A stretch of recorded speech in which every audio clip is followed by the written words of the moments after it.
Saudações, viajante. Gostaria de saber mais sobre o mundo espiritual? Excelente! Essa é a resposta que eu estava esperando. Contudo, antes de prosseguirmos, permita-me dizer-lhe, após compreender essas verdades, sua vida nunca mais será a mesma.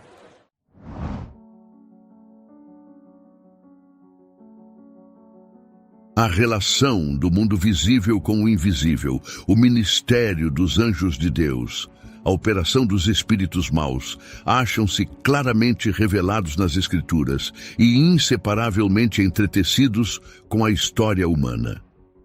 Há uma tendência crescente para a incredulidade na existência dos espíritos maus, enquanto os santos anjos, que ministram a favor daqueles que hão de herdar a salvação, Hebreus 1:14, são por muitos considerados como espíritos dos mortos. As Escrituras, porém, não somente ensinam a existência dos anjos, tanto bons como maus, mas apresentam prova inquestionável de que não são os espíritos desencarnados dos homens falecidos. Antes da criação do homem existiam anjos, pois quando os fundamentos da terra foram lançados, as estrelas da alva juntas alegremente cantavam, e todos os filhos de Deus rejubilavam. Jó 38:7. Depois da queda do homem foram enviados anjos a guardar a árvore da vida, e isto antes que qualquer ser humano houvesse morrido. Os anjos são, em sua natureza, superiores aos homens, pois o salmista diz que o homem foi feito pouco menor do que os anjos. Salmo 8:5. Estamos informados pelas Escrituras quanto ao número, poder e glória dos seres celestiais, sua relação com o governo de Deus e também com a obra da redenção. O Senhor tem estabelecido o seu trono nos céus e o seu reino domina sobre tudo. E diz o profeta: ouvi a voz de muitos anjos ao redor do trono. No salão de recepção do Rei dos Reis, assistem eles como anjos seus magníficos em poder, ministros seus que executam sua aprovação, obedecendo à voz da sua palavra. Salmo 103, 19, 21. Apocalipse 5:11. Milhares de milhares e milhões de milhões eram os mensageiros celestiais vistos pelo profeta Daniel. O apóstolo Paulo declarou serem muitos milhares. Daniel 7:10. Hebreus 12:22. Como mensageiros de Deus, saem à semelhança de relâmpagos. Ezequiel 1:14. Tão deslumbrante é sua glória e tão rápido o seu voo. O anjo que apareceu no túmulo do Salvador e tinha o rosto como um relâmpago e o seu vestido branco como a neve, fez com que os guardas, por medo dele, tremessem e ficassem como mortos. Mateus 28, 3, 4. Quando Senaqueribe, o altivo assírio, vituperou a Deus e dele blasfemou, ameaçando Israel de destruição, sucedeu, pois que naquela mesma noite saiu o anjo do Senhor e feriu no arraial dos assírios a 185.000 deles. Ali foram destruídos todos os varões valentes e os príncipes e os chefes no exército de Senaqueribe. A este tornou com vergonha de rosto a sua terra. 2 Reis 19:35, 2 Crônicas 32:21. Os anjos são enviados em missões de misericórdia aos filhos de Deus. A Abraão, com promessas de bênçãos às portas de Sodoma, para livrar o justo Ló da condenação do fogo. A Elias, quando se achava a ponto de perecer de cansaço e fome no deserto. A Eliseu, com carros e cavalos de fogo, cercando a pequena cidade em que estava encerrado por seus adversários. A Daniel, enquanto buscava sabedoria divina na corte de um rei pagão, ou abandonado para se tornar presa dos leões. A Pedro, condenado à morte no calabouço de Herodes. Aos prisioneiros em Filipos, a Paulo e seus companheiros na noite da tempestade no mar. A abrir a mente de Cornélio para receber o Evangelho. A enviar Pedro com a mensagem da salvação ao desconhecido gentio. Sim, em todos os tempos tem os santos anjos ministrado ao povo de Deus. Um anjo da guarda é designado a todo seguidor de Cristo. Estes vigias celestiais protegem aos justos do poder maligno. Isto o próprio Satanás reconheceu quando disse: porventura teme Jó a Deus em vão, porventura não circunvalaste tu a ele, e a sua casa, e a tudo quanto tem.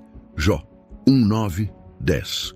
O agente pelo qual Deus protege a seu povo é apresentado nas palavras do salmista: o anjo do Senhor acampa-se ao redor dos que o temem e os livra. Salmo 34:7. Disse o Salvador, falando daqueles que nele creem: vede, não desprezeis algum destes pequeninos, porque eu vos digo que os seus anjos nos céus sempre veem a face de meu Pai. Mateus 18:10. Os anjos designados para ministrarem aos filhos de Deus têm em todo o tempo acesso à sua presença. Assim, ao povo de Deus, exposto ao poder enganador e vigilante malignidade do príncipe das trevas, e em conflito com todas as forças do mal, é assegurada a incessante guarda dos seres celestiais. Tampouco é tal segurança dada sem necessidade. Se Deus concedeu a seus filhos promessas de graça e proteção, é porque há poderosas instrumentalidades do mal a serem enfrentadas, agentes numerosos, decididos e incansáveis, de cuja malignidade e poder ninguém pode, sem perigo, achar-se em ignorância ou inadvertência. Os espíritos maus, criados a princípio sem pecado, eram iguais, em sua natureza, poder e glória, aos seres santos que ora são os mensageiros de Deus, mas caídos pelo pecado, acham-se coligados para a desonra de Deus e destruição dos homens. Unidos com Satanás em sua rebelião e com ele expulsos do céu, têm, através de todas as eras que se sucederam, cooperado com ele em sua luta contra a autoridade divina. Somos informados nas Escrituras acerca de sua união e governo, suas várias ordens, inteligência e astúcia, e de seus maus intuitos contra a paz e felicidade dos homens. A história do Antigo Testamento apresenta referências ocasionais à sua existência e operação. Foi, porém, durante o tempo em que Cristo esteve sobre a terra, que da mais notável maneira os espíritos maus manifestaram seu poder. Cristo viera para executar o plano ideado para a redenção do homem, e Satanás decidiu-se a fazer valer o seu direito de governar o mundo.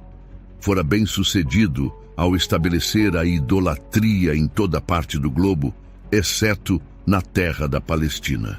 A única terra que não havia cedido completamente ao domínio do tentador, viera Cristo para derramar sobre o povo a luz do céu. Ali, dois poderes rivais pretendiam a supremacia. Jesus estendia seus braços de amor, em convite a todos os que quisessem nele encontrar perdão e paz. As hostes das trevas viram que não possuíam domínio ilimitado e compreenderam que, se a missão de Cristo fosse bem-sucedida, seu governo estaria prestes a terminar. Satanás enfurecia-se como um leão acorrentado e, em desafio, exibia seu poder tanto sobre o corpo como sobre a alma dos homens. Que os homens tenham sido possuídos de demônios está claramente referido no Novo Testamento. As pessoas desta maneira afligidas não sofriam meramente de moléstias provenientes de causas naturais. Cristo tinha perfeito conhecimento daquilo com que estava a tratar e reconheceu a presença direta e a operação dos espíritos maus. Notável exemplo do número deles, de seu poder e malignidade, e também do poder e misericórdia de Cristo, é dado no relato bíblico da cura dos endemoniados de Gadara. Aqueles infelizes lunáticos, zombando de toda restrição, agitando-se, espumando, encolerizando-se, estavam a encher os ares de seus gritos, fazendo violência a si próprios e pondo em perigo todos os que deles se aproximassem.